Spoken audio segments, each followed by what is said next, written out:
کھلا ہے سبھی کے لیے باب رحمت، کھلا ہے سبھی کے لیے باب رحمت، وہاں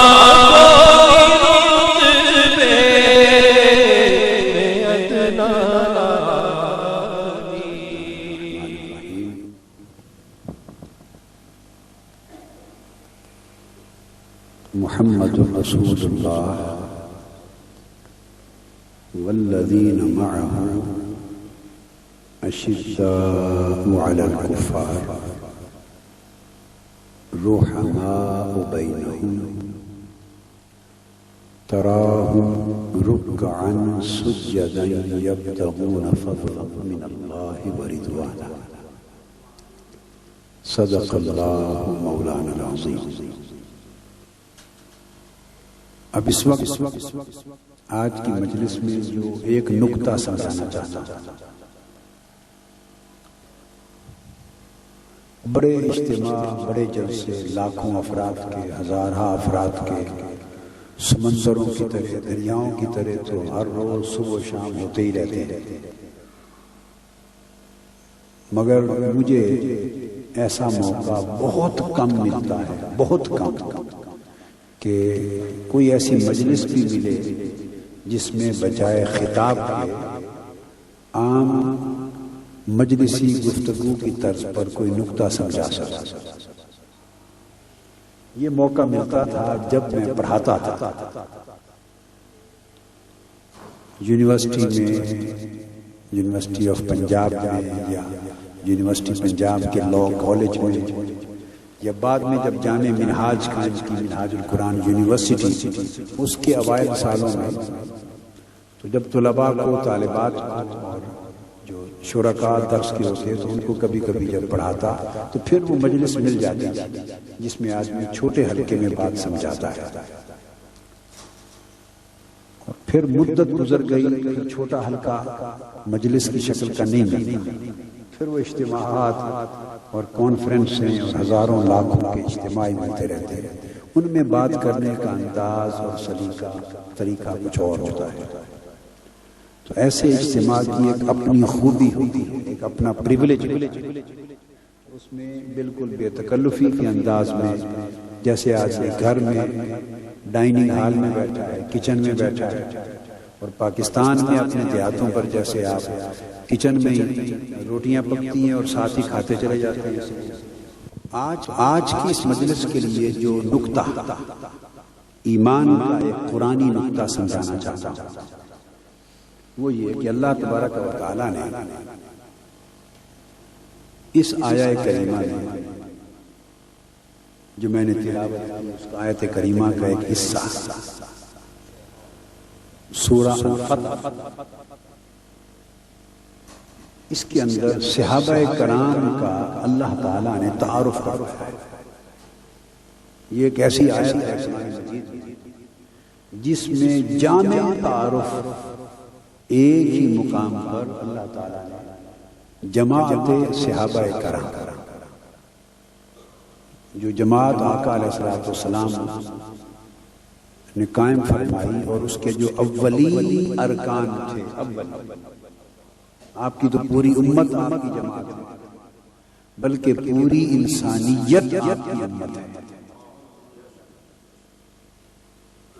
جو غیر مسلم ہیں وہ بھی آپ کی امت ہے۔ کیا؟ جو غیر مسلم ہیں وہ بھی حضور علیہ السلام کی امت ہے، اور پوری کائنات کے جو مسلمان ہیں وہ بھی آقا علیہ السلام کی امت ہے۔ فرق یہ ہے کہ وہ جو غیر مسلم اور مسلمان کل انسانیت ہے، وہ امت دعوت ہے، امت یعنی ان سب کے لیے حضور علیہ السلام دنیا میں تشریف لائے، ان سب کے لیے مبعوث ہوئے۔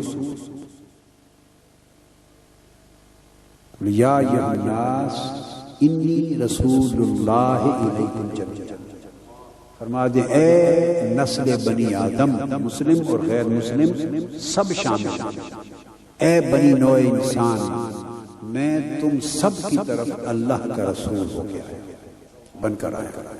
تو حضور علیہ السلام کا رسول ہونا تو سب کے لیے ہے، خواہ وہ مسلم ہے یا غیر مسلم ہے۔ اب رسول ماننا نصیب والی، تو جن کے لیے رسول ہوئے وہ سب امت دعوت ہو گئے، اور جنہوں نے آپ کی رسالت کو مان لیا وہ امت اجابت، امت، تو آپ اور ہم جو کلمہ گو ہیں یہ امت اجابت، یعنی ہم نے لبیک بھی کہہ دیا۔ تو آقا علیہ السلام کی رسالت تو سب کے لیے، بلکہ آپ کی رحمت اس سے بھی وسیع تر، رسالت سب انسانوں اور جنات کے لیے، انس و جن کل کائنات کے لیے، اور آپ کا فیض، آپ کا فیض رحمت وہ جن و انس سے بڑھ کر جمیع خلائق، حتیٰ کہ وہ چرند اور پرند اور حیوانات تک کے لیے بھی حضور کا فیض ہے۔ یہی وجہ ہے کہ اگر کسی اونٹ کو تکلیف ہوتی اپنے مالک سے تو وہ بھی روتا ہوا حضور علیہ السلام کے قدموں میں آ کے سر رکھ دیتا، اور آقا علیہ السلام کی بارگاہ میں شکایت روتا۔ پھر حضور علیہ السلام سمجھ جاتے، اب اونٹ کو روتا ہوا تو ہر کوئی سنتا تھا یا حضور علیہ السلام بھی سنتے، صحابہ کرام بھی سنتے، مگر صحابہ کرام میں سے کسی کو اونٹ کے رونے کی بات اس کی کیا کہتا ہے یہ سمجھ نہیں آتی، حضور علیہ السلام کو سمجھ آ جاتی۔ تو آپ کسی مدرسے میں جا کر اونٹوں کی بولیاں تو نہیں پڑھ کے آئے تھے، کسی انسٹیٹیوٹ آف لینگویجز میں جا کر اونٹوں کی، بکریوں کی، چڑیا کی، پرندوں کی بولیاں تو آپ نے نہیں سیکھی تھی، تو پھر کیسے سمجھ جاتے تھے؟ اس لیے سمجھ جاتے تھے کہ فیض جو سب کو دینا تھا، اور فیض دینے والا اگر فیض لینے والے کے ہر حال کو سمجھے گا نہیں تو دے گا کیسے؟ آپ میری بات سمجھ رہے ہیں؟ اگر جس کو فیض دینا ہے اگر اس کے حالات کا علم نہیں ہوگا، خبر نہیں ہوگی، معلومات نہیں ہوگی تو وہ اس کو دے گا کیسے؟ لہذا لینے والوں کے لیے تو ممکن ہے کہ اس لینے والے کو دوسرے لینے والے کی خبر نہیں، اور دوسرے لینے والے کو تیسرے لینے والے کی، ہر کوئی اپنا اپنا حصہ لے کے چلتا جا رہا ہے، تو ایک دوسرے کی کسی کو خبر نہیں، مگر دینے والے سے تو سب کوئی لے رہا ہے، ہر کوئی، لہذا اس کے لیے لازم ہے کہ اسے ہر ایک کی خبر ہو۔ یہ وجہ ہے کہ آقا علیہ السلام کل مخلوقات کے احوال سے باخبر ہے۔ جو آدمی یہ سمجھے کہ حضور علیہ السلام کو کسی کی خبر نہیں اور وہ بے خبر جانے پیغمبر کو کسی کے حال سے بے خبر جانے، اس کا مطلب ہے اس شخص کو اس نے حضور کے دائرہ فیض اور دائرہ رحمت سے خارج کر دیا، کیونکہ بے خبر ہو کر کوئی کسی پر رحمت نہیں کر سکتا۔ حال کی خبر ہوگی تو اس کی ضرورت کے مطابق رحمت کی جائے۔ آدمی ہو تو پیاسا ہو تو، اور دینے والے کو یہ بھی پتہ نہ ہو کہ بھوکا ہے یا پیاسا ہے، اسے چاہیے پانی، وہ پیاس سے بھی لگ رہا ہے، وہ اس کو روٹی کے لقمے اس کے منہ میں ڈال دے، تو یہ اس کے اوپر رحمت ہوگی یا زحمت ہوگی؟ وہ کہے گا میں تو پیاس سے مر رہا ہوں، حلق خشک ہو گیا، اوپر سے روٹی ڈالنا ہے منہ میں، مجھے روٹی نہ دو بابا، مجھے تو پانی کی ضرورت ہے۔ تو رحمت ہوتی تب ہے جب اس کی ضرورت اور حاجت کی خبر ہو اور اس کی ضرورت کے مطابق دینے والا دے۔ ضرورت ہو مریض کو سر درد شدت کا، کیا سر درد، اس کے لیے دوائی کی ضرورت ہے، اور معالج اس کو آنکھوں میں ڈراپس ڈالتا، وہ کہے گا میری آنکھوں کو تو کچھ نہیں ہے، آپ کیسے معالج ہیں، آپ کو میرے حال کی بھی خبر نہیں ہوئی تو میرا علاج کیا کریں گے؟ تو آقا علیہ الصلوۃ والسلام کل امت کے طبیب ہیں، معالج ہیں، لہذا ہو نہیں سکتا کہ امت کے طبیب کو کسی ایک امتی کے حال کی بھی خبر نہ ہو، پھر وہ اس کا طبیب نہیں رہتا۔ لہذا ہمیشہ خیال کیا کریں آقا علیہ الصلوۃ والسلام کو بے خبر سمجھنا حضور علیہ السلام کی نبوت اور رسالت پر حملہ ہے، نبوت اور رسالت پر حملہ ہے، اس سے ہمیشہ اپنے آپ کو محفوظ رکھیں۔ تو میں عرض کر رہا تھا یہ بات یہاں سے چلی کہ آقا علیہ الصلوۃ والسلام کی امت میں تو غیر مسلم بھی ہیں مگر وہ امت دعوت ہے، اور مسلمان آقا علیہ السلام کی امت ہے وہ امت اجابت ہے۔ اب وہ آیت کریمہ جو میں نے پڑھی اس میں اللہ تبارک و تعالی نے ایک ہی مقام پر حضور علیہ السلام کی جو تشکیل کردہ جماعت صحابہ کرام کی تعریف بیان کی، اور آسان لفظوں میں یوں سمجھیں کہ اللہ تعالیٰ نے اس مقام پر سورۃ الفتح میں صحابہ کرام کا تعارف اللہ نے بیان انٹروڈیوس کروایا ہے، بھئی یہ صحابہ کرام یہ کون لوگ، یہ صحابہ بولیے کون ہے؟ اس لیے کہ آپ نے سن رکھا ہے کہ ادنا سے ادنا صحابی کا درجہ بھی امت کے ولیوں سے بلند، ابدالوں سے، قطبوں سے، غوثوں سے بھی بلند ہے۔ امت کے ابدال، قطب اور غوث بھی آقا علیہ الصلوۃ والسلام کے ایک ادنا سے صحابی کے بھی برابر درجے کو نہیں پہنچ سکتے۔ تو سوال ہے کہ وہ کون لوگ ہیں، انہوں نے کیا کیا ہے؟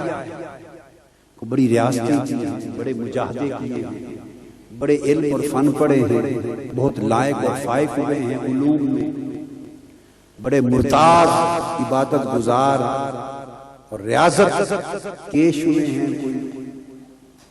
کیا کیا ہے انہوں نے کہ قیامت تک کے سب اولیاء اور اولیاء کے بڑے بڑے سردار اور قطب اور غوث بھی ان کے کسی ایک فرد کے درجے کے برابر نہیں پہنچ سکتے۔ تو جاننا چاہیے کہ وہ جماعت صحابہ کیا ہے اور صحابہ کرام کی وہ خصوصیات کیا ہے۔ جب یہ خصوصیت آپ سمجھ جائیں گے تو میں اس کا سگنیفیکنس، اس کی اہمیت بتا دوں کہ یہ ان کی خصوصیت جس کی وجہ سے وہ صحابی ہیں، اور وہ ایک تو ہے نا صحابی کی تعریف جو حدیث کی کتابوں علمی کتابوں میں درج ہے، اس کو تو ہر کوئی جانتا ہے، میں اس کو نہیں لے رہا، میں تعارف کروا رہا ہوں صحابہ کرام کا اللہ تعالیٰ کی زبان سے کہ اللہ تعالیٰ نے ان کا تعارف کس طرح کیا۔ اب اس کی اہمیت ہماری زندگی میں کیا ہے؟ ہماری زندگی میں اہمیت یہ ہے کہ اللہ تعالیٰ نے جس طرح صحابہ کرام کو پیش کیا ہے، اگر ہم بھی چاہتے ہیں کہ ان کے نقش قدم پر چلیں تو ہماری شخصیتیں اور ہمارا ایمان اور ہمارا عمل اور ہماری ترجیحات ایمان کے اندر بھی اسی طرح کی ہونی چاہیے جس طرح کی صحابہ کرام کی قائم کی گئی تھی۔ ہم وہی جھلک جھل پیدا کریں گے اپنے ایمان میں، وہ جھلک تو پھر ہم صحابہ کرام کے پیروکار بنیں گے۔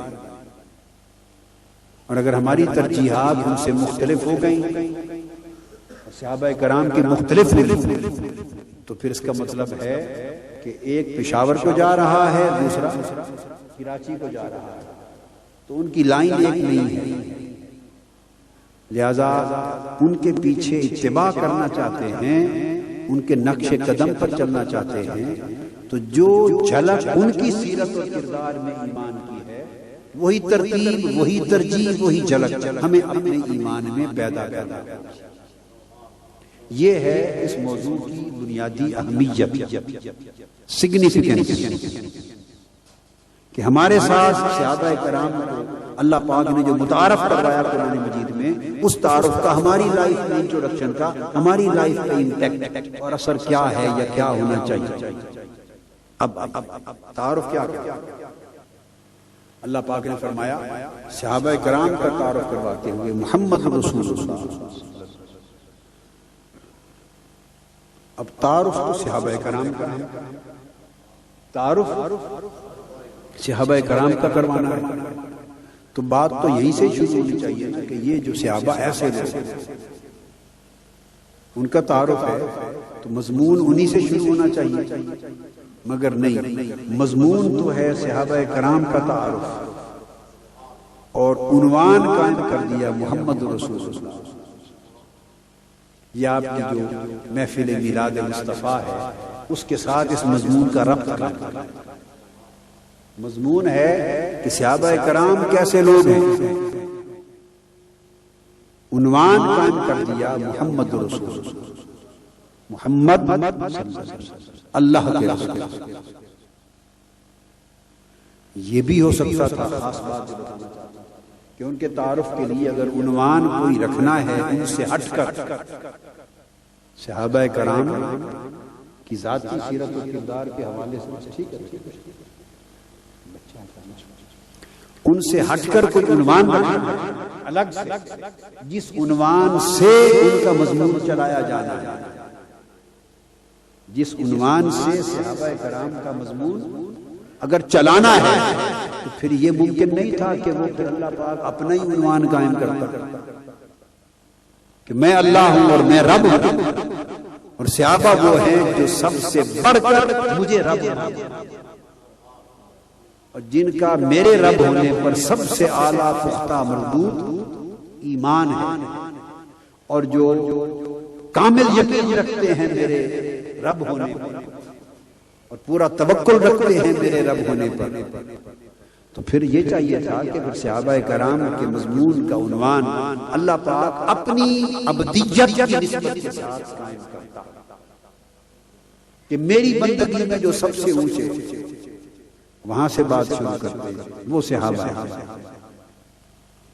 لیکن اب آپ قرآن مجید کو دیکھیے، اس کے بعد آپ کی ذاتی رائے، بحث، تمیز، جھگڑے سب ختم ہو جائیں گے جب اللہ کا فتویٰ آ گیا، اللہ کا قرآن کا فتویٰ آ گیا، تو اللہ کا امر ہو گیا، اللہ کی طرف سے اعلان ہو گیا، ایک فرمان جاری ہو گیا اللہ کے فتویٰ، اس سے مراد اللہ کا جب فرمان ہے، اللہ کا فرمان جب جاری ہو گیا تو ہماری سب سوچوں کے اور ذاتی آراء کے چراغ بجھ گئے۔ تو اللہ پاک نے فرمایا کہ صحابہ کا تعارف یہ ہے محمد رسول اللہ، محمد اللہ کے رسول صلی اللہ علیہ وسلم۔ باری تعالیٰ اب تھوڑا سوال و جواب کی صورت پیدا کرتا ہوں نا تاکہ آپ کو بات بڑی آسانی سے سمجھ آئے، پھر بھولیں گے نہیں اور آیت کریمہ کا انالیسس ہو جائے، اچھا تجزیہ ہو جائے۔ باری تعالیٰ ہم تو صحابہ کرام کا تعارف چاہ رہے ہیں، منشا بھی تیرا یہ تھا، اور آپ نے قائم کر دیا عنوان کہ محمد اللہ کے رسول صلی اللہ علیہ وآلہ وسلم۔ تو صحابہ کی بات کیسے بنے، صحابہ کا مضمون کیسے چلے گا؟ اللہ پاک نے فرمایا صبر کرو، ابھی تمہیں بتاتا ہوں کہ مضمون کیسے چلے۔ بتانا یہ ہے کہ صحابہ کرام ہیں کون، تو پہلے یہ سمجھ لو کہ صحابہ سے بھی پہلے کہ اصل کون ہے، جہاں سے ایمان شروع ہوتا ہے۔ ایمان کا وجود ہوگا تو صحابہ بھی بنیں گے اور غیر صحابی بھی بنیں گے، کل مسلمان بھی بنیں گے۔ تو جب صحابہ کی بات ہوگی تو ایمان سے بات شروع ہوگی۔ میری بات آپ کی سمجھ میں آئی؟ اسلام سے بات شروع ہوگی۔ صحابہ کرام ایمان اور اسلام کے سب سے کامل نمائندے ہیں نا، تو پھر ایمان سے بات شروع ہوگی۔ تو میں بتانا چاہتا ہوں کہ ایمان کا مرکز اور محور جس سے نسبت قائم کرنے سے ایمان پیدا ہوتا ہے، جس سے ربط اور تعلق قائم کرنے سے ایمان بنتا ہے، بات وہاں سے شروع کرتا ہوں۔ محمد رسول اللہ، محمد صلی اللہ علیہ وسلم اللہ کے رسول، باری تعالیٰ کہ اگر ایمان کی جڑ ایمان کی اصل سے بات سمجھانی ہے تو پھر اصل تو تیری ذات ہے، اصل تو تیری ذات ہے کہ رسول بھی تو تیرے بنانے سے بنے ہیں نا، تو پھر اصل رسول کی طرف کیوں نہیں لے جاتا؟ اپنی بات کر۔ اس پر اللہ پاک نے فرمایا کہ اپنی بات تو تب کرو تمہیں سمجھانا ہے، اور مجھے تو ڈائریکٹ تمہیں سمجھ نہیں سکتے، اور مجھے تو براہ راست کوئی جانتا ہی نہیں، مجھے براہ راست کوئی پہچانتا ہی نہیں، نہ مجھے براہ راست کسی نے دیکھا، نہ مجھے براہ راست کسی نے سنا، نہ براہ راست کسی نے مجھے جانا، نہ براہ راست کسی نے مجھے پہچانا، نہ براہ راست کوئی مجھ سے آج کے دن تک ملا، نہ کسی کی میرے ساتھ ملاقات، نہ سلام دعا، نہ پہچان، نہ آنا جانا، نہ رب، نہ رابطہ، نہ تعلق، نہ واسطہ۔ تو ڈائریکٹ میرے ساتھ تو واسطہ ہی نہیں کسی کا، نہ مجھ سے کوئی ملا ہے، نہ میں کسی سے ملتا ہوں، میں تو غیب الغیب ہوں۔ لہذا اب اگر اصل ایمان کی بھی بتانی ہے تو میں وہ جگہ بتاؤں گا نا جہاں سے سب کو میری خبر، جہاں سے میری خبر بھی جہاں سے ملی ہے۔ باری تعالیٰ وہ کون ہے جس سے تیری خبر ملی ہے؟ فرمایا وہ محمد رسول اللہ۔ اگر پیغمبر زمین پر نہ آئے تو کسی کو خدا کے خدا ہونے کی خبر ہو؟ بولیے ایمان سے کیسے؟ اگر پیغمبر زمین پہ نہ آئے تو زمین پہ بسنے والوں کو اللہ کے اللہ ہونے کی خبر ہوتی نہ ہوتی، اس کے وحدہ لا شریک ہونے کی خبر ہوتی، اس کے رب العالمین ہونے کی خبر ہوتی، اس کی توحید کسی کے پاس ہوتی؟ توحید بھی اگر اللہ کی ملی تو واسطہ پیغمبر سے ملی۔ اللہ نے اپنی توحید، اپنا پیغام، اپنا کلام براہ راست کسی انسان اور کسی بشر کی طرف نہیں کیا، اس نے کسی سے کلام نہیں کیا، اس نے کلام کیا صرف اپنے پیغمبر سے۔ ما کان اللہ ما کان لبشر ان یکلمہ اللہ الا وحی، فرمایا کائنات میں کسی بشر اور کسی انسان کی یہ مجال اور شان ہی نہیں ہے اور طاقت اور مقام ہی نہیں ہے کہ اللہ اس سے کلام کرے الا وحی، سوائے وحی کے، اور وہ جس پر وحی بھیجتا ہے وہ پیغمبر ہوتا ہے۔ تو فرمایا میں تو صرف پیغمبر سے کلام کرتا ہوں، اور پیغمبر میری طرف سے انسانوں سے کلام کرتا ہے۔ تو انسانوں کے سامنے تو پیغمبر کی ذات ہے، میری ذات تو ہے ہی نہیں۔ پیغمبر کے سامنے میری ذات اور بقیہ انسانوں کے ذات سامنے پیغمبر کی ذات، تو انسانوں کے لیے اصل سر چشمہ محمد رسول اللہ۔ اس لیے اللہ پاک نے فرمایا سورہ توحید اور سورہ اخلاص میں قل هو اللہ احد، اے محبوب صلی اللہ علیہ وسلم آپ فرما دیں کہ وہ اللہ ایک ہے۔ کیا فرمایا؟ قل، محبوب آپ فرما دیں ہوا کہ وہ اللہ ایک۔ تو باری تعالیٰ تیری اپنی بات ہے کہ تو ایک ہے، یکتا ہے، تو بندوں سے خود فرما دے۔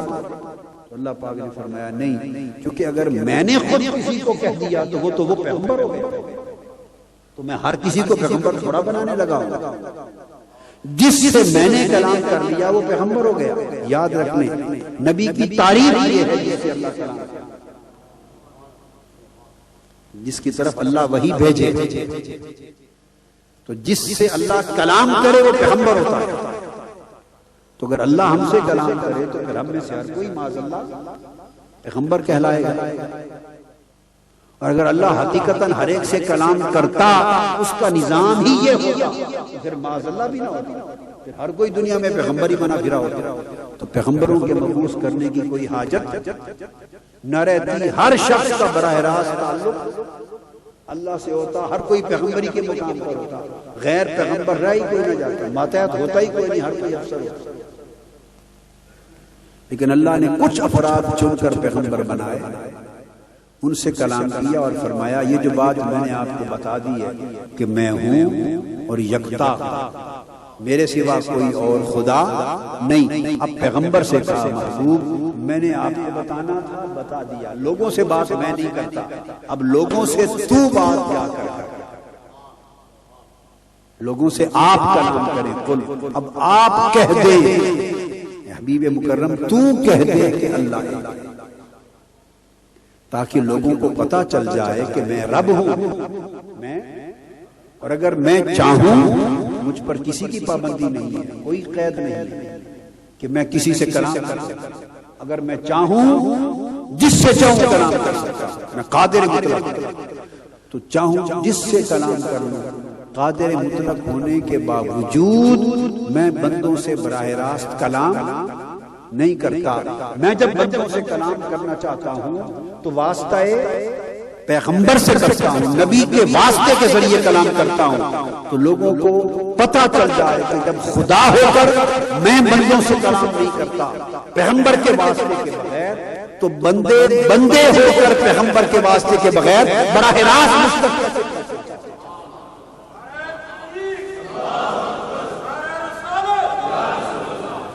یہ جو واسطہ پیغمبر اور وسیلہ نبی کے بغیر براہ راست رب تک جو بات کرنے کا فتنہ ہے، اللہ پاک نے سورہ اخلاص میں اس کی جڑ یہ فتنہ ہے، گمراہی ہے، براہ راست بات کی پیغمبر کی، اس فتنے کی اللہ نے جڑ کاٹ دی ہے۔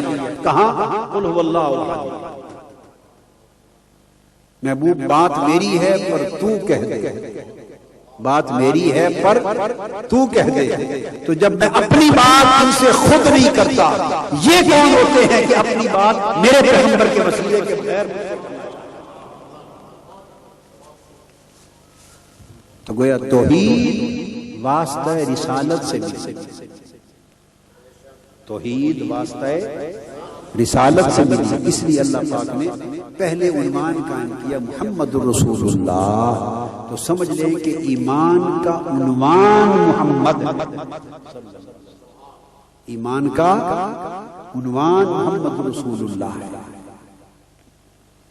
اور صحابہ کرام کی جماعت کا عنوان اور پہچان بھی محمد رسول اللہ۔ اب اس کے بعد فرمایا محمد رسول اللہ،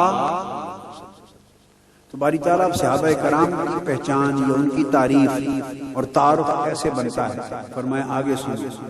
جب محمد رسول اللہ کا بتا دیا کہ محمد اللہ کے رسول، یہ مرکز، منبع، سرچشمہ اور محور ہے ایمان کا، حتیٰ کہ میری پہچان بھی محمد رسول اللہ سے، پیغمبر سے، میری پہچان بھی پیغمبر سے، تو صحابہ کی پہچان پیغمبر سے کیوں نہیں ہوگی؟ جب میری پہچان پیغمبر سے ہے تو صحابہ کی پہچان پیغمبر سے کیوں نہیں ہوگی؟ اور مسلمانوں تمہاری پہچان پیغمبر سے کیوں نہیں ہوگی؟ تو یاد رکھ لیں میری بات کہ ہماری پہچان، اللہ کی عزت کی قسم کھا کے کہہ رہا ہوں اور پوری تحقیق اور ذمہ داری سے، آپ کو پتہ ہے میں مبالغے کی بات اور بے دلیل بات کبھی زندگی میں ایسی تقریری حاضری اور چاشنی کے لیے نہیں کرتا، بے دلیل اور بے بنیاد بات زندگی میں کبھی نہیں کرتا۔ اور الحمدللہ دنیا کا کوئی فرد علمی دیانت کے ساتھ اس کو چیلنج کرنے کی جرأت نہیں، ماں نے وہ بچہ ہی پیدا کیا جو اس کو چیلنج کرے، ہاں جو کرے گا وہ لا علمی کی وجہ سے، اس کو علم نہیں ہے اس کو بار کرتا رہے، جس کو علم ہے جو بات کہنا چاہتا۔ ہم مسلمان ہیں، یاد رکھو ہماری پہچان خدا نہیں مصطفیٰ ہے، یہ نقطہ بتانا چاہتا، ہماری پہچان خدا نہیں مصطفیٰ ہے صلی اللہ علیہ وسلم، اس نقطے کو کبھی نہ بھولنا۔ خدا کو کسی نہ کسی شکل میں ہر کوئی مانتا ہے، عیسائی بھی مانتے ہیں خدا کو، آپ کہیں گے جی کیسے مانتے ہیں، وہ تو 3 خدا مانتے ہیں۔ آپ کو پتہ ہونا چاہیے کہ اب سب سے تیز رفتاری سے جو فرقہ عیسائیوں میں ترقی کرتا جا رہا ہے وہ ایک خدا کو ماننے والا ہے۔ یہ پتہ ہے آپ کو کہ نہیں؟ جی آج سے پتہ عیسائیوں کے اندر جیسے ریوائولزم ہوتی ہے نا، یہ فکر فروغ پا رہا ہے۔ سینکڑوں کتابیں لکھی گئی ہیں کرسچن سکولرز کی، عیسائی سکولرز، مسیح سینکڑوں کتابیں لکھی گئی، ان کے اندر تثلیث یعنی 3 خداؤں کی بجائے ایک خدا توحید کا تصور چھاتا جا رہا ہے۔ اس تصور کو فروغ مل رہا ہے اور یہ ان کی ذہنوں، عقلوں اور نئی تعلیم اور روشنی دانش کے زیادہ قریب تر ہے۔ وہ کہتے ہیں وہ تثلیث کا 3 خدا، 3 میں 1 اور 1 میں 3۔ وہ کہتے ہیں اب عقل، دماغ، علم اتنا ترقی کر گیا ہے کہ یہ بات اتنی سمجھ میں آنے والی نہیں ہے، ایک خدا کی بات سمجھ میں آتی ہے۔ تو اس کا مطلب یہ ہے کہ وہ عیسائی جو 3 خدا کو مانتے ہیں تو ان کو تو ایک طرف کر دیں، جو ایک کو مانتے ہیں وہ تو پھر مسلمان ہو گئے۔ بولیے خدا کو ایک مان کر بھی مسلمان کیا قصور کیا؟ خدا کو ایک مان کر بھی مسلمان۔ اسی طرح اور یہودی تو مانتے ہی صرف ایک خدا ہے۔ اگلی بات وہ تو 2 ہی نہیں مانتے، وہ تو ایک خدا مانتے، ان کا بنیادی عقیدہ ہی ایک خدا کا توحید ہے۔ یہودیوں کا عقیدہ توحید ہے۔ یہ وجہ ہے کہ یہودی کا ذبیحہ بھی مسلمان کے لیے کھانا حلال ہے۔ اگر یہودیوں کی دکان ہو اور وہ کوشر لکھے، ان کا ذبیحہ ہو، ذبح کیا ہوا ہو یہودی کا، اوپر سٹیمپ کوشر ہو، وہ لکھ دے کہ ہاں ذبح کیا، وہ حلال ہے مسلمان کے لیے۔ کرسچن اور عیسائیوں کی دکان سے جب آپ لیتے ہیں وہ نہیں ہے، چونکہ پتہ ہے کہ وہ تو زیادہ تر تثلیث کے قائل ہیں یا ہیں ہی نہیں سرے سے۔ مگر یہودی اگر ذبح کرے تو اس وقت بھی ذبح پر اللہ کا نام لیتا تو اپنی زبان سے، لیتا تو لفظ اللہ تو عربی میں ہمارے ہاں ہے، ہر مذہب کی اپنی زبان ہے، لیتا اپنی زبان سے ہے، مگر وہ اللہ کے نام پر ذبح کرتا ہے، اس کا ذبیحہ بھی حلال ہے۔ تو اتنی بڑی بات ہے، ذبیحہ حلال ہے، کیوں؟ اس کا توحید پر عقیدہ ہے، مگر پھر بھی مسلمان ہے۔ تو پھر اس کا مطلب ہے رب کو ایک مان کر بھی بات تو نہ بنی، ایک مان کر مسلمان نہ ہو۔ اگر مسلمان کی پہچان خدا ہوتی، یہ خدا کو ایک ماننا ہوتا، تو ہر اس مذہب کے لوگ جو خدا کو ایک مانتے ہیں وہ مسلمان کہلاتے ہیں۔ مگر خدا کو ایک مان کر بھی مسلمان نہ ہوئے اور 3 خداؤں کو مان کر بھی نہ ہوئے اور لاکھوں خداؤں کو مان کر بھی نہ ہوئے، تو خدا کو ماننے سے مسلمان، صرف خدا کو ماننے سے مسلمان کوئی نہ بنا۔ جب آقا علیہ السلام تشریف لائے تو اس وقت بھی یہود تھے اور وہ موسیٰ علیہ السلام کی تورات پڑھتے تھے، خدا کو مانتے تھے، مگر تب بھی وہ مسلمان نہ ہوئے۔ تو مسلمان کی پہچان اور ابتدا کہاں سے ہوتی ہے؟ اس دن سے مسلمان بنتا ہے جس دن سے مصطفیٰ سے تعلق جڑتا ہے، جس دن سے تعلق مصطفیٰ کی بارگاہ سے جڑتا ہے اس دن سے مسلمانی ہوتی ہے۔ تو پہچان مسلمان کی خدا نہیں مصطفیٰ ہے۔ تو آپ کہیں گے پھر خدا کہاں گیا؟ وہ بھی سن لیں، بات ادھوری نہیں چھوڑتا۔ ہماری پہچان مصطفیٰ ہے، مصطفیٰ کی پہچان خدا۔ انی رسول اللہ، میں اس کا بھیجا ہوا آیا۔ وہ جب پیغمبر آ کے زمین پہ دعوت دیتا ہے نا، وہ کہتا ہے مجھے اس نے بھیجا۔ کس نے؟ پھر اس کی شان بیان، مجھے اللہ نے بھیجا، جو خالق ہے، جو مالک ہے، جو رازق ہے، مجھے اللہ نے بھیجا ہے۔ تو رسول کی پہچان خدا، کیونکہ خدا کا بھیجا ہوا رسول، اس کی پہچان تو آنے والے کی پہچان بھیجنے والا، اور ہماری پہچان تو بابا مصطفیٰ سے شروع۔ لہذا مسلمان کی معراج مصطفیٰ کی دہلیز، چونکہ ہماری پہچان مصطفیٰ، سو ہماری تو معراج ہی دہلیز مصطفیٰ، ہماری معراج کعبہ قوسین نہیں، وہ مصطفیٰ کی معراج، کعبہ قوسین او ادنا، لامکان کے اس مقام پر پہنچ کر خدا سے ہم کلامی، یہ شان مصطفیٰ ہے۔ ہماری تو اینڈ ہو گئی جب حضور کے قدموں میں جا پہنچے، میری معراج کے میں تیرے قدم تک پہنچا۔ نہیں، اگلا مسئلہ سے مجھے اتفاق نہیں، وہ میں نہیں پڑھا، یعنی آقا علیہ السلام کو کہنا کہ تیری معراج کے تو لوح و قلم تک پہنچا، یہ تو بات ہی بات ہے۔ یہ کیا لوح و قلم تو حضور کے فیض سے پیدا ہوا ہے، لوح و قلم تو حضور کے نور سے پیدا ہوا ہے، حضور نے لوح و قلم تک کیا پہنچنا ہے؟ لوح و قلم تو حضور کی صفتیں لکھتے پھرتے، لوح و قلم تو حضور کی صفتیں لکھتے اور حضور کی نعتیں لکھتے، ان کی بھی معراج ہے کہ حضور کی صفت، حضور کی معراج ہے کہ وہ اس کعبہ قوسین کے مقام پر پہنچنا حضور کی معراج ہے صلی اللہ علیہ وسلم، اور ہماری معراج کہ ہم بارگاہ مصطفیٰ تک پہنچے۔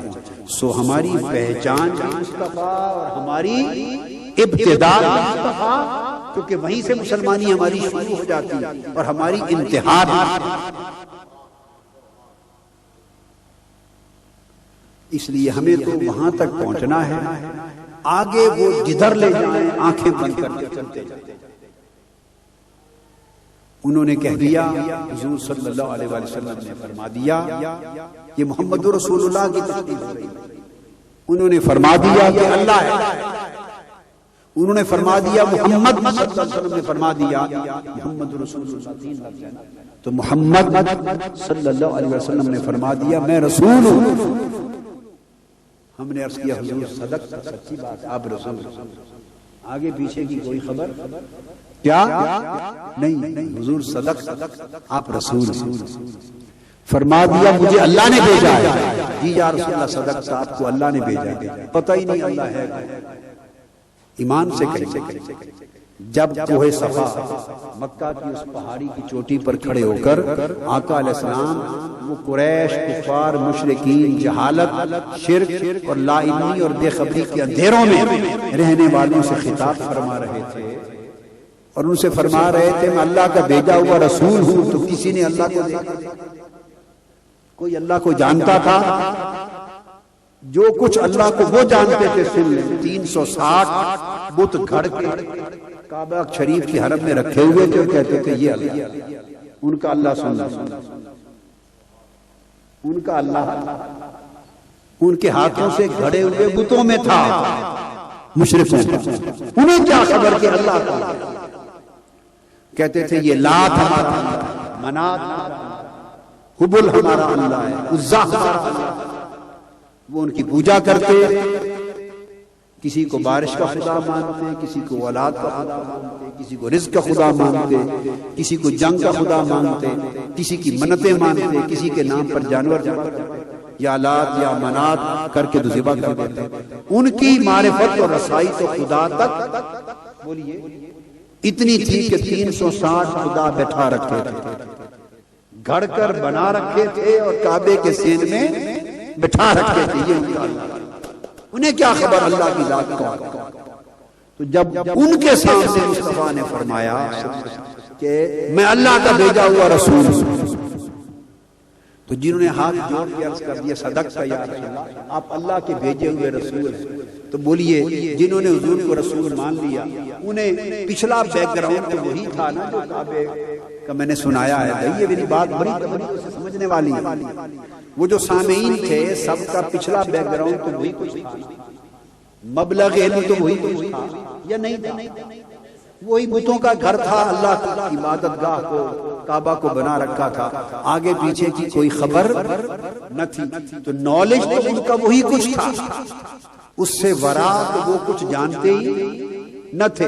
جب ان کو کہہ دیا کہ اللہ ایک ہے اور میں اس کا بھیجا ہوا رسول ہوں، تو ان کا علم ختم ہو، ان کا علم اور معلومات ختم ہو گئی۔ وہ تو 360 تک تھی، انہیں تو یہ علم ہی نہیں تھا کہ یہ سب چیز جھوٹ ہے، لغو ہے، اصل تو ساری کائنات کا خالق و مالک کوئی ایک ذات ہے جس کو اللہ کہتے ہیں۔ ان کا علم یہاں تک تو پہنچا ہی نہیں تھا۔ جب انہوں نے پہلی بار یہ خبر سنی کہ میں اللہ کا بھیجا ہوا رسول ہوں اور اللہ ایک ہے، تو جس نے کہا صدقت یا رسول اللہ، آپ نے سچ کہا، آپ اللہ کے رسول ہیں، ایمان سے کہیے ان کے سامنے مصطفیٰ تھا یا خدا تھا؟ جب وہ مان رہے تھے کہ اللہ کے بھیجے ہوئے رسول ہیں، جب مان رہے تھے اور 360 بتوں کو اپنے دلوں سے اٹھا کر ٹھوکر مار کے 360 خدا ٹھکرا رہے اپنے بنائے ہوئے 360 خدا ٹھکرا رہے تھے اور ایک کو مان رہے تھے، اس ایک کو مانتے ہوئے وہ ایک سامنے تھا یا یہ ایک سامنے؟ بولیے کون سامنے تھا؟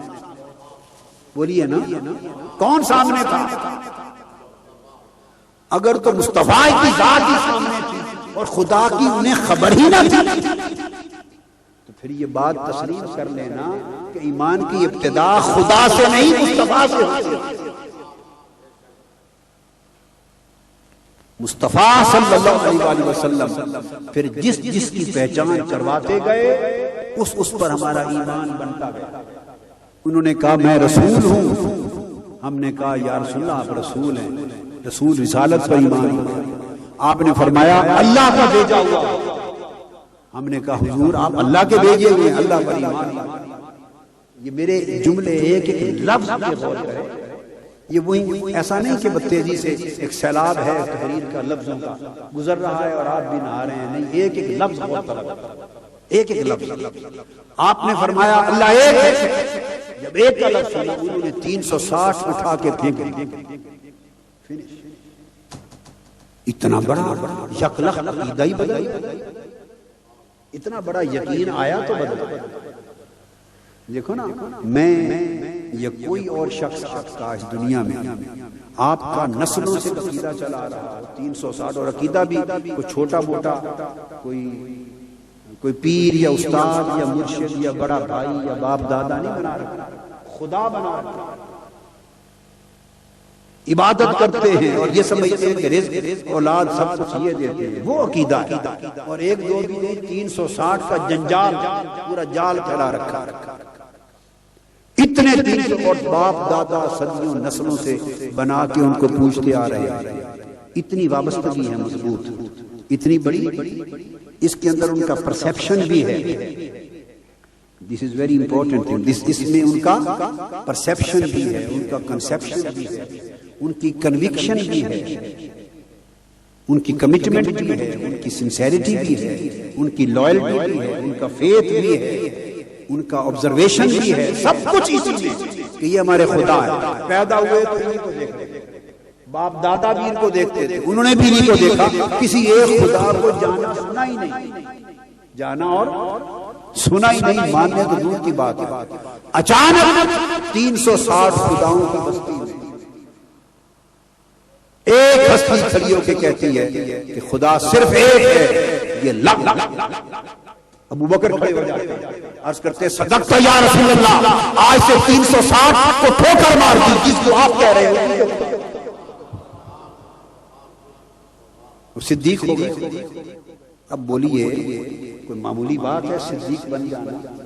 اپنے سمجھ کے بنائے ہوئے 360 خدا کو، خداؤں کو چھوڑ کر مصطفیٰ کے بتانے پر بن دیکھے ایک خدا کو، پتہ نہیں ہے بھی، یعنی شیطان ورغلاتا ہے نا، نفس ورغلاتا ہے، عقل ورغلاتی ہے، بھئی نہ دیکھا نہ سنا، نہ کوئی اس کے پاس گئے، نہ کچھ دیا نہ دیا۔ ایک دن بندے نے آ کے خبر دی ہے کہ ایک ہی خدا ہے، اس نے مجھے بھیجا، بھئی کوئی جان پرکھ بھی کر لو، کوئی چھان پٹک کر لو، کوئی یوں ہی آپ 360 خدا اٹھا کے پھینک رہے ہیں ایک کے بدلے، اور اس ایک کو بھی کچھ اس کا آگا پیچھا نہیں، کوئی تعارف بھی نہیں پوچھا کہ وہ کہاں ہے، کہاں رہتا ہے، کوئی ملے گا نہیں ملے گا، کیا ہوگا؟ تو بتانا کیا چاہتا ہوں، مصطفیٰ پر جب وہ ایمان لائے تو یقین اتنا پختہ تو کر لیا نا کہ اپنے بنائے ہوئے خدا بھی تھی۔ ایک ہے یہ کہہ دینا کہ یہ رسمیں نہ کیا کرو، چھوڑ دو، چھوڑ لی. ایک ہے کہ یہ تم ایک دوسرے سے لڑائی جھگڑا فساد نہ کیا کرو، فساد بھی چھوٹ جاتا ہے، رسمیں بھی چھوٹ جاتی ہیں. ایک ہے یہ برادریوں کے جو تفاخر میں پڑے رہتے ہیں نا فتنہ، یہ چھوڑ دو، یہ بھی چھوٹ جاتا ہے. وہاں پر پاکستانی نہیں چھوڑتے، بقایا چھوڑ دیتے. پاکستانی کہیں گے یہ برادریوں کی پوجا چھوٹ گئی تو پھر رہ گیا. یہاں تو سارے فساد رونق میلے ہی برادریوں کے، دڑے بندیاں ہی برادریوں کی ہیں، سارے فطرے فساد ہی برادریوں کی. ٹھیک ہے نا؟ میں راجا ہوں، میں جٹ ہوں، میں کشمیری ہوں، میں بٹ. یہ سارے گورکھ دھندے تو برادریاں چھوڑی جا سکتی، یہ کاروبار چھوڑا جا سکتا، ہر چیز چھوڑی جا سکتی ہے. آپ خدا کو آپ جتنا آپ کا عقیدہ پختہ ہے، ان کا جو 360 خداؤں کو مانتے تھے آپ سے کم پختہ تھا، ان کا کم پختہ ہوگا. بولیے بھائی، ہر ایک کا آپ کسی ہندو کو پکڑ لیں، ہر ایک کا عقیدہ اتنا ہی پختہ ہوتا ہے، اور ہر کوئی اپنے عقیدے اور دھرم میں بڑا پختہ ہوتا ہے. آپ کو کوئی کہے خدا کو چھوڑ دو، ان کو کہا گیا 360 خدا چھوڑ دو. آپ کو کہہ دیں یہ دوست اچھا نہیں، دوست کو چھوڑ دو، تو برا دوست نہیں چھوڑتا، برا دوست نہیں چھوڑتا، بری سنگت نہیں چھوڑتی، بری صحبت نہیں چھوڑتی. کہتے ہیں جی باقی ساری بات اپنی جگہ، ذاتی تعلقات بھی ہوتے ہیں، دوستی ہے میری، پرسنل لنکس ہیں، ہم ہیلے بہانے شیطانی نکال لیتے ہیں صحبت اور سنگت کو برقرار رکھنے کے لیے. تو جب آقا علیہ السلام کی ذات پر اتنا اعتماد ہو جائے کہ وہ اگلی بات، اس سے آگے بڑھ رہا ہوں، ایک قدم آگے، اور بڑی لطیف بات اور نازک بات، مگر نازک اس معنی میں نہیں کہ کوئی خطرہ ہے اس میں، نہیں، اللہ کا شکر ہے.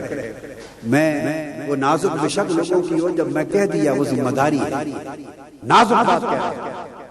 اتنا اعتماد ہو کہ کسی کے لیے کہہ دیا یہ خدا نہیں تو مان لیا خدا نہیں، کسی کے لیے کہہ دیا وہ خدا ہے تو مان لیا وہ خدا. گویا جس کو مصطفیٰ نے کہا وہ خدا ہے، وہی خدا ہمارا ہے. جس کو مصطفیٰ نے فرمایا یہ خدا نہیں، اس کو نہیں کرنا ایمان ہو گیا. جس ذات کے لیے فرما دیا خدا ہے، اسی کو ہے کہنا ایمان. کہیں نہیں کہنا ایمان بن رہا ہے، کہیں ہاں کہنا ایمان ہے. تو دیکھا تو مرکز پھر کون ہوا؟ ہمارا پھر ایمان کی پہچان کون ہوا؟ خدا ہوا یا مصطفیٰ؟ خدا کو آج تک نہیں دیکھا، ترستے پھرتے ہیں. کیا ترستے پھرتے ہیں. ابن الفارض ایک عارف اور عاشق ہوئے ہیں، عاشق الہی ابن الفارض. ان کا ایک شعر، خدا نے تو آج تک خدا کو کسی نے نہیں دیکھا، ترستے پھرتے. وہ فرماتے ہیں شیخ ابن الفارض کہ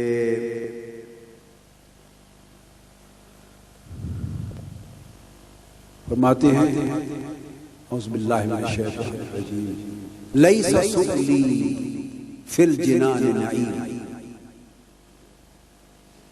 لیس سؤلی فی الجنان نعیما غیر انی احبها لارا. واہ واہ. لیس سؤلی، میرا طریقہ نہیں ہے، سر مجھے نہیں، مگر میں جب اپنے ذوق میں ہوتا ہوں پھر میں نہیں دیکھتا میں کون ہوں اور یہ کون. لیس سؤلی فی الجنان نعیما،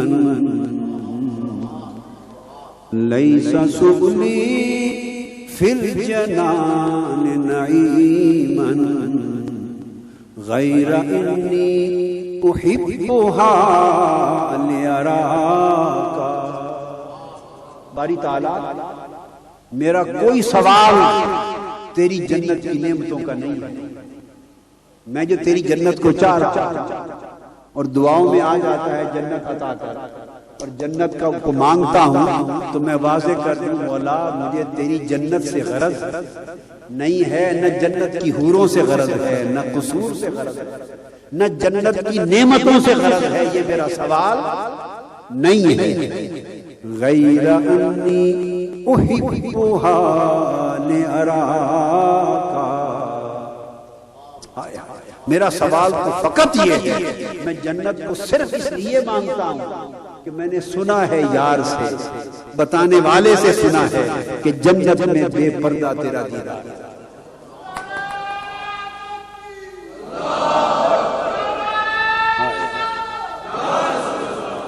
جنت میں تیرا بے پردہ دیدار ہوگا۔ ایک وقت آئے گا کہ پردہ اٹھا دیا جائے گا اور جو اہل جنت ہے ان کو بے نقاب بے حجاب دیدار ہوگا۔ مولا میں تو اس دیدار کا پیاسا ہوں اور اس دیدار کی لالچ میں جنت جانا چاہتا ہوں، بقایا جنت سے مجھے کوئی سروکار نہیں، تو ترستے پھرتے ہیں وہ اتنا سفر لمبا طے کر کے، اور پھر قیامت کے دن دیدار ہوگا۔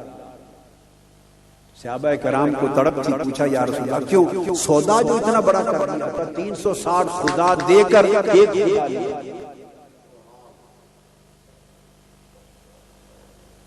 ہماری ان جملوں پہ فتوے نہ لگانا، یہ جملے آ گئے ہیں نا، یہ اب ہم ذوق کی وادی میں چلے، یہ صوفیانہ جملے ہیں، مولویانہ نہیں، فتوے نہ لگانا۔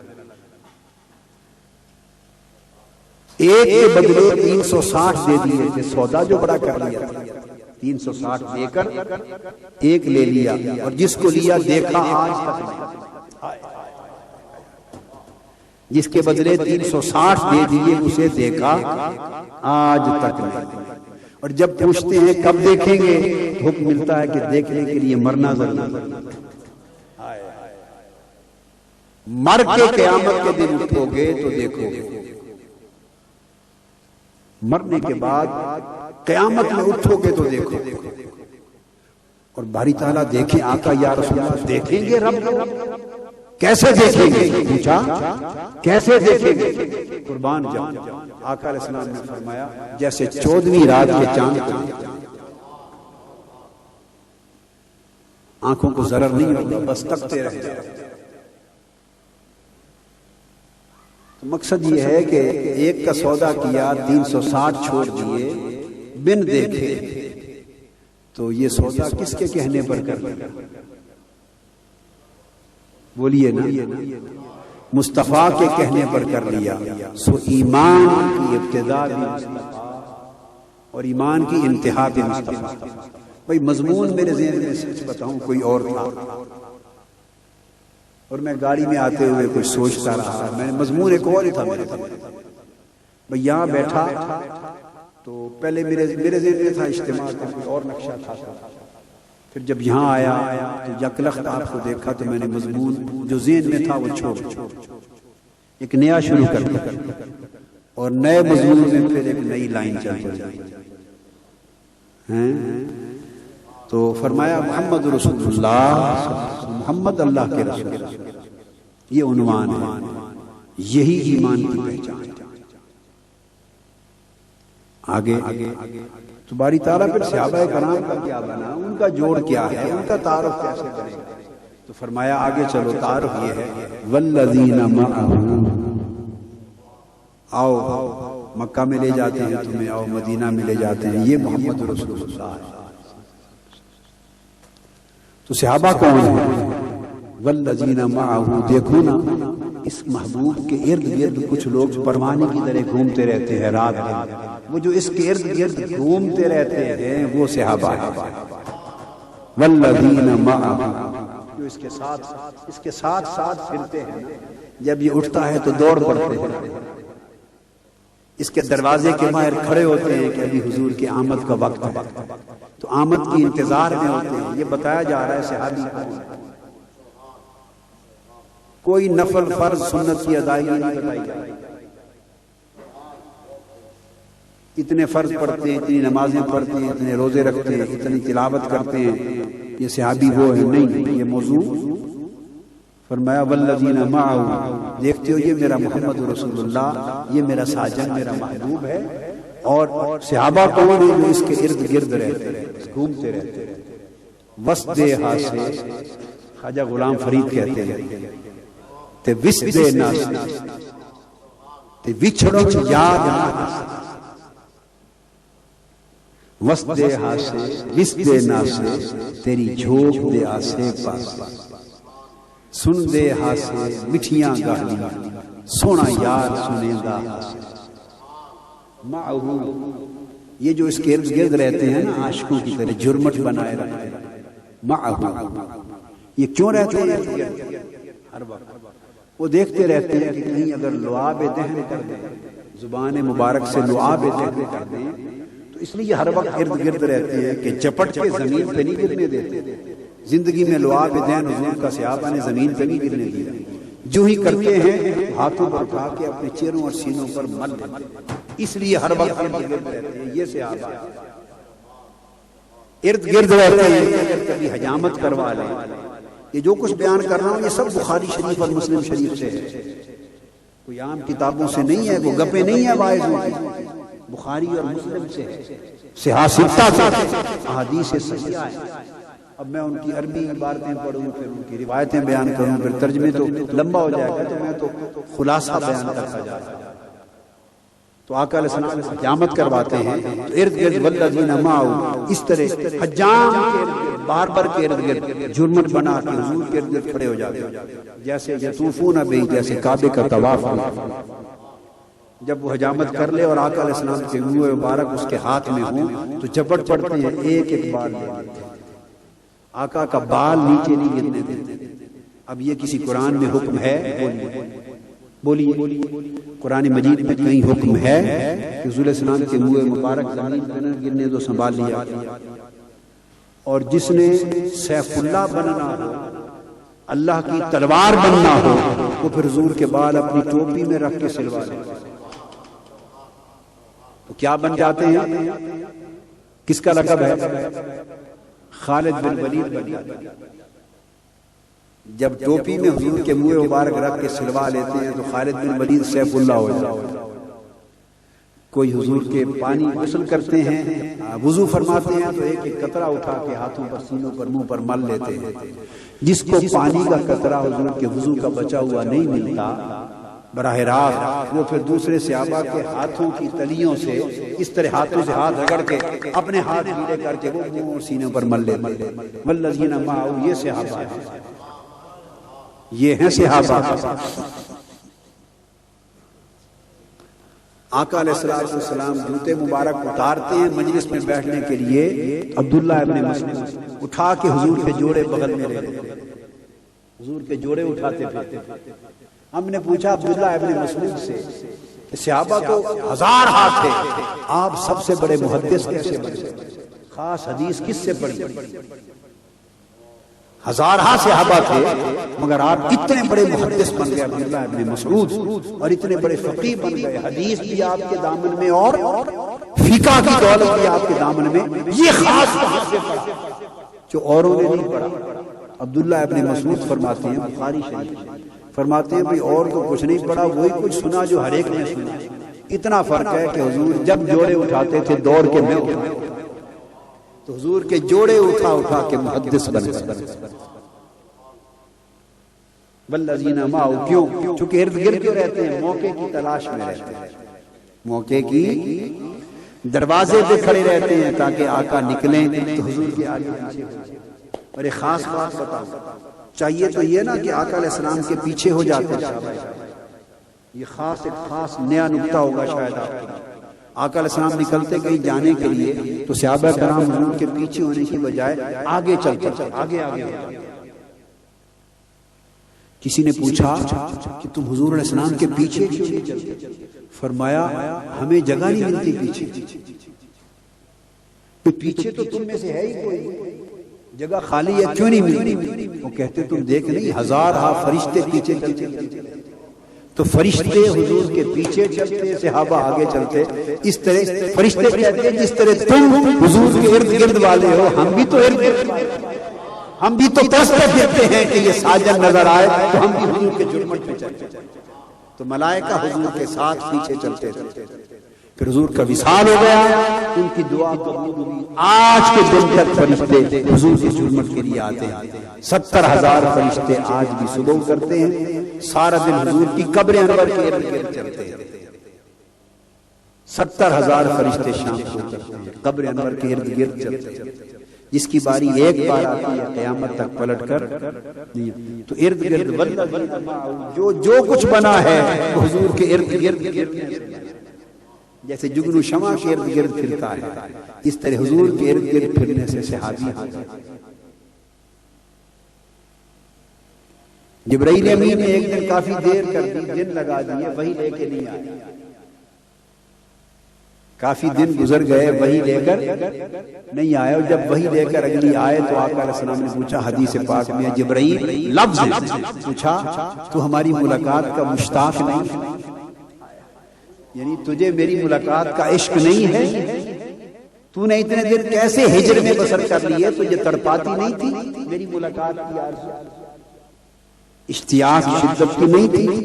جبرائیل امین نے عرض کیا یا رسول اللہ مجھے شدت کا اشتیاق حضور کا دیدار کرنے کا، پر کرا کیا کروں کیا، قیدی لوگ ہیں، ہمیں حکم نہیں از خود آنے کا، وہ کچھ دیتا ہے پیغام تو لے کے جاؤ میرے محبوب کے پاس، تبھی آنے کی اجازت نہیں تھی۔ مشتاق تو بڑا جبرائیل امین نے کہا، مشتاق تو بڑا مگر آنے کی اجازت نہیں۔ تو عرض یہ ہے والذین معہ حضور کے ارد گرد رہتے ہیں، اس نسبت نے صحابہ کرام کو صحابیت عطا کی، اور صحابی صحبت سے کیا آپ بہت نمازیں پڑھیں تو آپ کو قرآن اور اللہ فرماتا ہے یہ مصلی ہے، نماز پڑھیں، آپ روزے رکھیں تو آپ کو فرماتا ہے یہ صائم ہے، ٹھیک ہے، حج کرنے تو کہا جاتا ہے یہ حاجی صاحب ہو گئے، حاجی، جہاد پہ چلے جائیں تو کہا جاتا ہے یہ مجاہد ہو گئے، جہاد میں وفات پا جائیں تو کہتے ہیں یہ شہید ہو گئے، بچ کے آ جائیں تو کہتے ہیں غازی ہو گئے، تو علم حاصل کرنے تو کہتے ہیں بولیے عالم ہو گئے۔ مقصد یہ ہے کہ ہر ایک کا ایک نہ ایک نام ہے اس کی کسی نہ کسی خوبی سے۔ تو کیا صحابہ میں علم والے نہیں تھے؟ مگر کسی نے آج تک سنا تھا جماعت علماء، یہ ساری دنیا کے علماء اپنے آپ کو تو کہتے ہیں علماء، اور علماء اور عالم سے بھی ان کا جی نہیں بھرتا فتوے لگانے والوں کا جب تک ساتھ علامہ نہ کہنا، ٹھیک ہے، علامہ اور ساتھ فہامہ۔ تو کیا صحابہ کرام میں کوئی علم والا نہیں تھا؟ ان کو تو کسی نے آج تک علامہ نہیں، علامہ ابو بکر صدیق کہا گیا، علامہ عمر فاروق، علامہ عثمان، علامہ علی بن ابی طالب، کبھی کہا کیا بات ہے ان کے پاس علم نہیں تھا؟ ایک اگلا نقطہ سمجھا رہا ہوں، والذین معہ کی تعبیر، ہم تو سب حاجی ہیں، زندگی میں ایک حج کر لیا تو الحاج، اور وہ جو ہر سال حج کرتے ہیں اور کتنے حج کیے ہوں گے ان میں سے کئیوں نے، تو کبھی کہا حاجی ابو بکر صدیق، حاجی عمر فاروق، نہیں، ہم تو زندگی میں ایک جہاد پہ چلے جائیں اور پتہ نہیں گولی چلانے کا موقع ملے بھی، خواہ پیسے لوگوں کے بٹورے ہوئے کھڑے کرنے کے لیے ہی چلے جائیں، پیسے بٹورے ہوئے پوری دنیا سے جہاد فنڈ کو کھڑا کرنے کے لیے، رسیدوں کو کھڑا کرنے کے لیے چلے جائیں برائے نام، اور خواہ جہاد کے نام پر جہاد بدنام کر کے آ جائیں، مگر ہم مجاہد ہو گئے۔ اور وہ جنہوں نے 83 جہادوں میں حصہ لیا، آقا علیہ السلام کی موجودگی میں، آقا کی قیادت میں، کتنے 83 جہاد آقا کی قیادت میں، کبھی کہا مجاہد عظیم ابو بکر صدیق، مجاہد اعظم،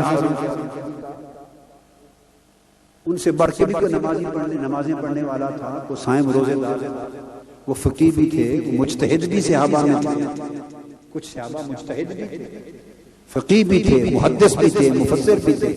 یہ سارے لقب ہمارے لیے تو ہیں، فلاں مفسر قرآن ہے، فلاں قائد ہے، اور علا ہے اور بلا ہے، تو دو لقب کوئی غلطی سے کم لکھ دے تو ہمارا تو جلال ہی ختم نہیں ہوتا۔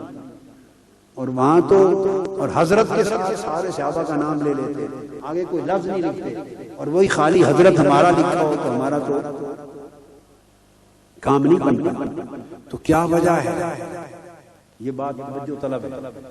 وجہ یہ ہے کہ یہ سارے لقب ان کے ہیں، ان کے پاس ہیں، ان کو ان لقبوں کی حاجت ہے جن کے پاس وہ بڑا لقب ہے۔ صحابہ نے کہا ہاں علم ہے مگر علم پر ہمیں فخر نہیں، ہم نے جہاد کیا مگر جہاد پر فخر نہیں، ہم نے نمازیں پڑھی ہمیں نمازوں پر فخر نہیں، کوئی مصلی نہ کہے، روزے رکھے روزوں پر فخر نہیں، کوئی صائم نہ کہے، جہاد سے بچ کر آئے جہاد پر فخر ہے، کوئی غازی نہ کہے، اجتہاد کیا فخر نہیں، کوئی مجتہد نہ کہے، ہمیں کسی خوبی سے پکارا نہ جائے، کسی ٹائٹل کسی لقب سے یاد نہ کیا جائے، ہم نے سارے لقب مٹا دیے، ساری پہچانیں مٹا دی، کب سے؟ جب سے مصطفیٰ تھے۔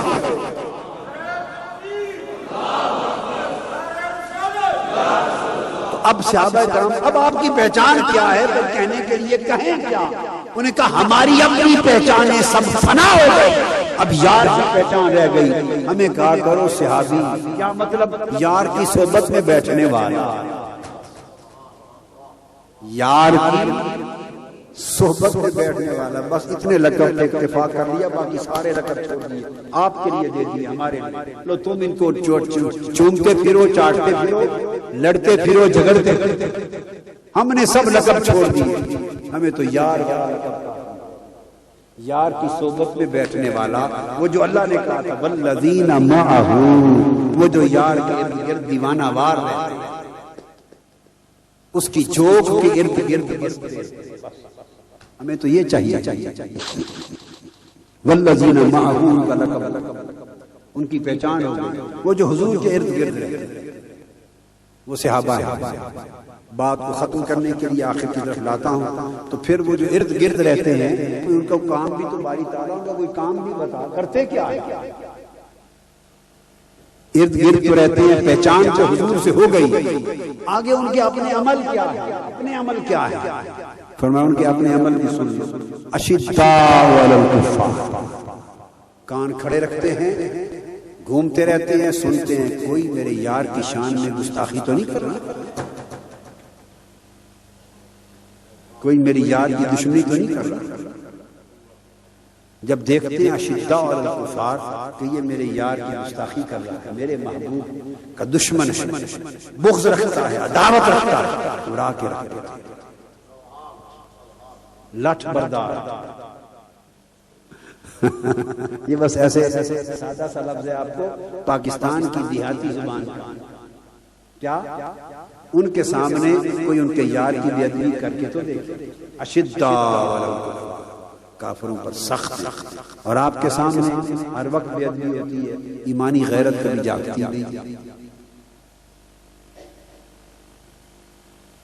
ہم نے مصطفیٰ کی محبت اور ادب اور پیار کو دین میں جگہ ہی تھوڑی سی دے رکھی ہے، باقی جگہ ساری نمازوں کو بھی ہے، روزے کو بھی ہے، تبلیغ کو ہے، ساری تبلیغ کرتے ہیں، کس کی کرتے ہیں تبلیغ؟ اسلام کی کرتے ہیں، کون سا اسلام؟ تو قرآن سے بھی سمجھو، تبلیغ تو ساری پہلے حضور کی نسبت کی، وہ مضبوط نہیں، کمزور ہے تو ساری تبلیغیں غارت ہے، کس چیز کی تبلیغ؟ محمد رسول اللہ والذین معہ اشداء علی الکفار، وہ اسلام کے دین کے مصطفیٰ کے محبوب کے دشمنوں پر سخت، یہ نہیں کہ کوئی دشمنی نہ کرے، زبان درازی نہ کرے تو ویسے سر چھوڑ دیتے ہیں نا، پاگل ہم اب تو ہمارے پاگل پیدا ہو گئے ہیں، جنہوں نے پوری امت مسلمہ کو بدنام بھی کیا ہے اور پریشان بھی کیا، یہ نہیں جو محبوب سے دشمنی کرے اس کو چھوڑتے ہیں، اور ایک یہ کام ہے، ہم نے تو سوچا تھا باری تعالیٰ کے ان کی میت کا ذکر آ گیا، حضور کے ارد گرد رہتے ہیں تو آگے تو بتائے گا کہ روزانہ اتنی نمازیں پڑھتے ہیں، اتنی تلاوت کرتے ہیں، اتنی تبلیغ کرتے ہیں، اتنی تبلیغ کرتے ہیں، اتنے سفر کرتے ہیں تبلیغ کے لیے، مجاہدے کرتے ہیں، اتنے روزے رکھتے ہیں۔ اب ہم نے تو سمجھا تھا آگے ان کے اعمال کو بیان فرمائے گا، اور تو نے ان کی پہلی خوبی جو بیان کی وہ کہا کہ وہ دین اور محبوب کے دشمنوں پر سخت، یہ تو کوئی عمل نہ ہوا۔ اس نے کہا بدھو تمہیں کیا پتا، یہی تو سارا عمل کی جان ہے۔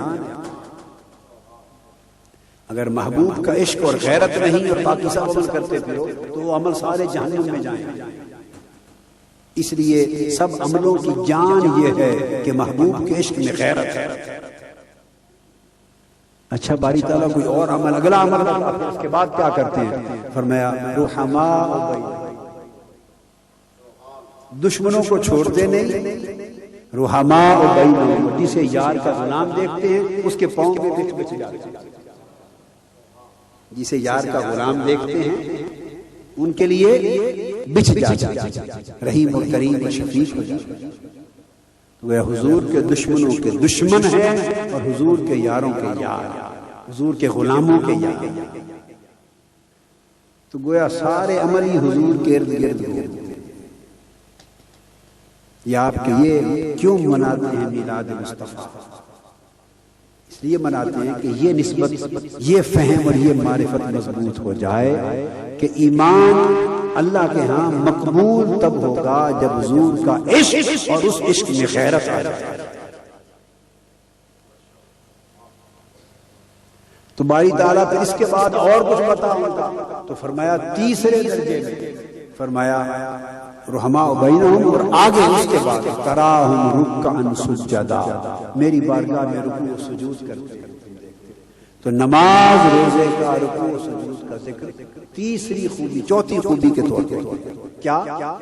پہلی خوبی والذین معہ، جو میرے محبوب کے ارد گرد رہتے ہیں، ہر وقت ان کی سنگت میں رہتے ہیں، دور ہوتے ہی نہیں، دوری گوارا ہی نہیں۔ پہلی خوبی آپ بھی اس کو پا سکتے ہیں، اس فیض کو، رہیں تو دور مگر دور رہ کر یاد میں قریب، دور رہ کر یاد میں قریب رہیں، اس دھن میں مگن رہیں، دیدار کی طرف رکھیں اور حضور کے دھیان میں رہے، جو دھیان میں رہے وہ قریب معہو میں آ جاتا ہے۔ دوسری خوبی حضور کے دشمنوں کے اوپر سخت، یعنی غیرت اپنی مضبوط ہو۔ تیسری خوبی جو حضور کے غلام ہیں، آپ بھی ان کے یار، ان سے پیار کریں، حضور کے یاروں سے پیار کریں۔ تین، اور چوتھی خوبی فرمایا تراہم رکعا سجدا، میری بارگاہ میں رکوع و سجود کرتے ہیں، آپ دیکھتے ہیں، عبادت کرتے ہیں۔ تو اللہ نے اپنی عبادت کرنے کو چوتھا، تین پہچانے صحابہ کرام کی پہلے بیان، اور پانچویں یبتغون فضلا من اللہ ورضوانا، اور جو عبادت بھی کرتے ہیں وہ سودے بازی کے لیے نہیں، عبادت گزار کہلوانے کے لیے اور بڑا پرہیزگار کہلوانے کے لیے نہیں، عبادت کرتے ہیں صرف میری رضا کے طلبگار، میرے مکھڑے کے طلبگار ہوتے ہیں۔ تو بات شروع کہاں سے ہوئی؟ محمد رسول اللہ سے، ختم کہاں ہوئی؟ فضلا من اللہ ورضوانا، اللہ کی رضا پر جا کے جاتے ہیں۔ اللہ کی رضا کے سوا انہیں کوئی چیز مطلوب نہیں، جینا مرنا حضور کی نسبت، اور عبادت تو میری کرتے ہیں وہ صرف میری رضا کے لیے کرتے ہیں، اور کوئی سوداگری نہیں کرتے۔ اگر یہ خوبیاں آ جائیں کسی کے ایمان میں اور کسی کے عمل میں، تو وہ جماعت صحابہ کرام کے نقش قدم پر پیروی اور اتباع پر چلنے والا ہے۔ اور اگر ترجیحات الٹ ہو جائیں، نماز کو اللہ سے رضا کے طرف کرنے کو، روزے کو، عبادت کو پہلے لے جائیں، اور حضور کی نسبت اور غلامی اور اس عشق اور تعلق کو آخر پہ کر دیں، تو گویا ایمان نہ رہا، ترتیب بدل۔ لہذا اسی ترتیب پہ جیو، اسی ترتیب پہ مرو، اسی ترتیب پہ رہو۔ ایمان کے اندر اعمال کی ترجیحات کی، کیفیات کی جو ترتیب اللہ رب العزت نے بیان کی، اور جو صحابہ کرام کے اندر ایسی محافل کے انعقاد سے اپنے اندر تحریک منہاج القرآن کا سارا مشن ہی ہے۔